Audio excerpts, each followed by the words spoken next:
Hello viewers, আসসালামু আলাইকুম। আমার আজকে আরও একটি রেসিপি। আমার রেসিপি হচ্ছে chocolate pound cake. Chocolate pound কেকের জন্য আমি রুম টেম্পারেচারে থাকা দুটো ডিম নিয়েছি। চিনি দিয়ে দিলাম 1.5 কাপ। এখন আমি এটা 3 থেকে 4 মিনিট হাই স্পিডে বিট করে নেব। চিনিটা যখন 80% গলে আসবে, এর মধ্যে দিব হাফ চা চামচ চকলেট পেস্ট বা চকলেট এমালশন। তেল দিব হাফ কাপ পরিমাণ। তারপর আমি 2 মিনিট বিট করব।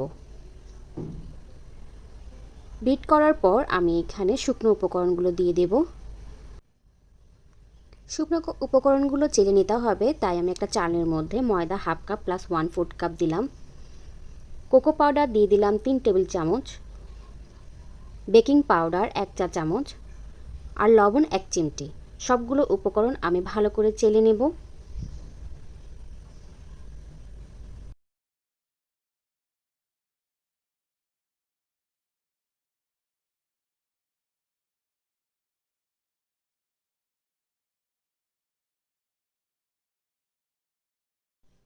এরপর ময়দা আর ডিমের খামিরটার সাথে আমি আস্তে আস্তে করে মিক্স করার পরে 10 থেকে 12 সেকেন্ডের জন্য আমি বিটারটা ইউজ করেছি।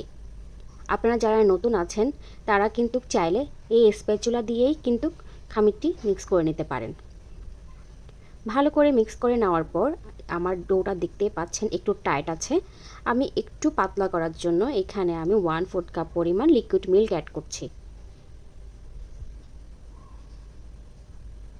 কাজটা আস্তে আস্তেই করতে হবে।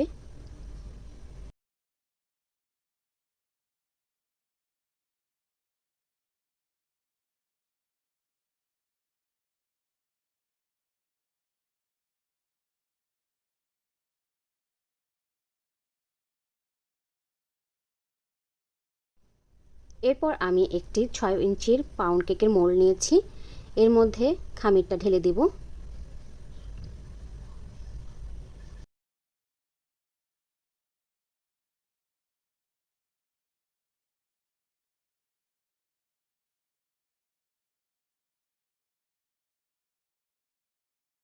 ভালো করে ট্যাপ করে নিচ্ছি।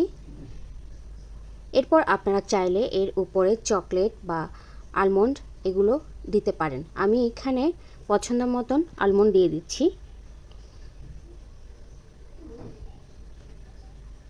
এরপর বেক করতে দিয়ে দেব 170 ডিগ্রিতে 30 থেকে 35 মিনিটের জন্য।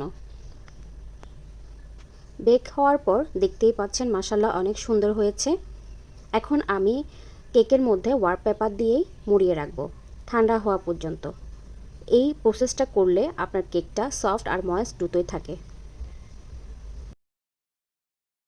কেক ঠান্ডা হওয়ার পর আমি ওয়ার পেপারটা খুলে নেব।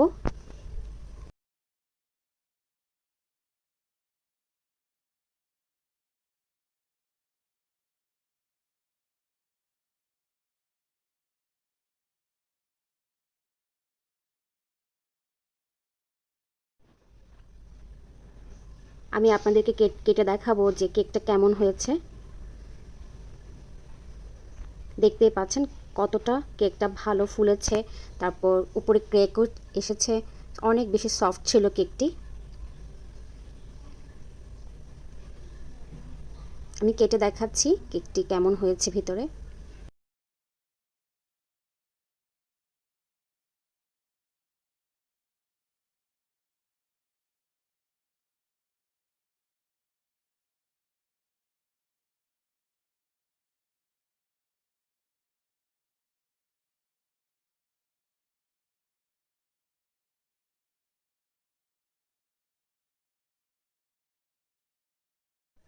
দেখতেই পাচ্ছেন কেকটি কি পরিমাণ সফট হয়েছে।